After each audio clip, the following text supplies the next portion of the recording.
Alors, pour comprendre ce problème, on prend le temps d'abord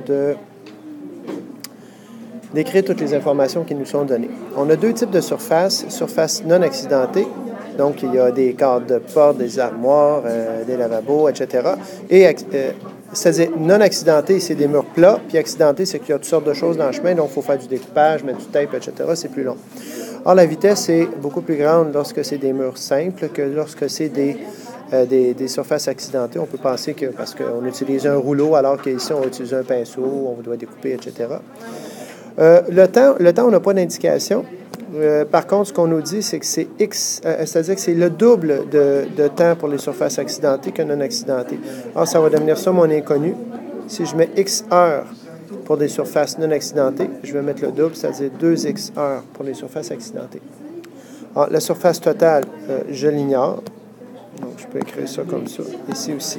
Par contre, je sais que j'ai un maximum de 600 mètres carrés à couvrir. Et que pour la job, au total, j'ai 500 $. Pas un sou de plus, pas un sou de moins. Ça veut dire que l'argent que je vais faire à l'heure, parce que la question, c'est quel sera le salaire horaire. Ça veut dire que si au total, ça prend 10 heures, on fait 500 $ divisé par 10 heures, ce qui va faire un salaire horaire moyen de 50 $ l'heure. S'il prend 2 fois moins de temps, il va se payer un salaire horaire 2 fois plus payant, c'est-à-dire 5 heures pour 500 $, ça veut dire qu'il va faire 10 $. Il va faire 5 heures pour 500 $, il va faire 50 $ de l'heure. D'accord? Alors, là, le défi, c'est de poser une inéquation. Mon point de repère ici, c'est mon maximum.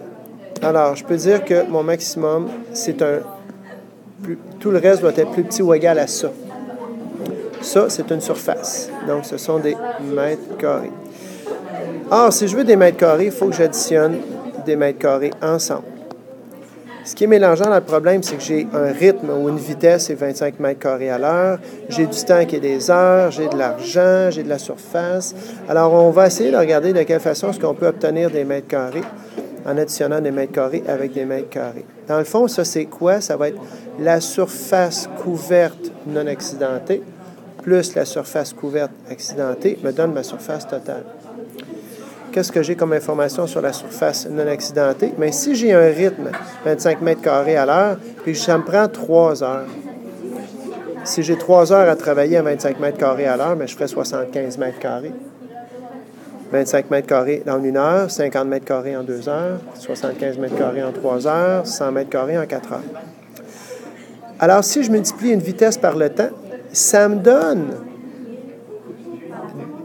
des mètres carrés. Mètres carrés par heure, multiplié par des heures. Les heures sur des heures vont s'annuler pour faire des surfaces. Alors, à ce rythme-là, je vais avoir 25 mètres carrés par heure. Ça, c'est un 25. Le crayon ne va pas très bien. Plus, pas plus, fois le nombre d'heures, donc fois X heures, plus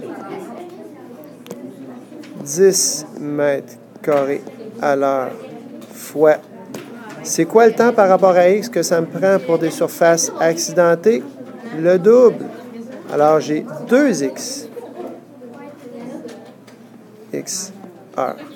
Or, dans le fond, ici, mes heures, ce sont des unités de mesure au même titre que des mètres carrés à l'heure. Puis, des heures sur des heures, ça se simplifie. Des heures sur des heures, ça se simplifie. Il me reste donc des mètres carrés.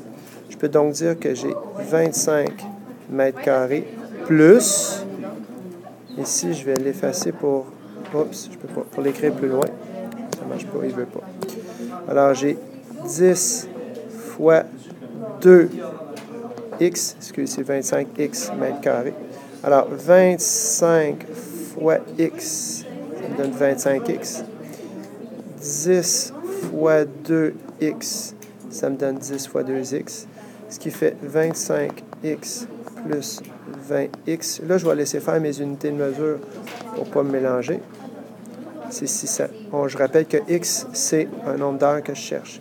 Mon total, c'est 45X, qui est plus petit ou égal à 600. Ça veut donc dire qu'au total, avec ces informations-là, faire la job maximum de 600 mètres carrés, ça va me prendre 45 fois X, qui est le nombre d'heures requis, pour faire le nombre c'est-à-dire la surface non accidentée. Alors, si j'isole mon X, je fais une division par 45 des deux côtés.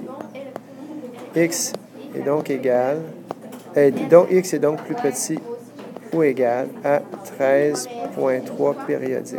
Autrement dit, X, c'est 13 heures 20 minutes. 13 heures 20 minutes. Puisque 0,3 périodique, c'est un tiers d'heure. Or, pour répondre à la question finale, je peux prendre ça ici, puis je peux le réduire. Pour répondre à la question finale, c'est quoi le salaire horaire?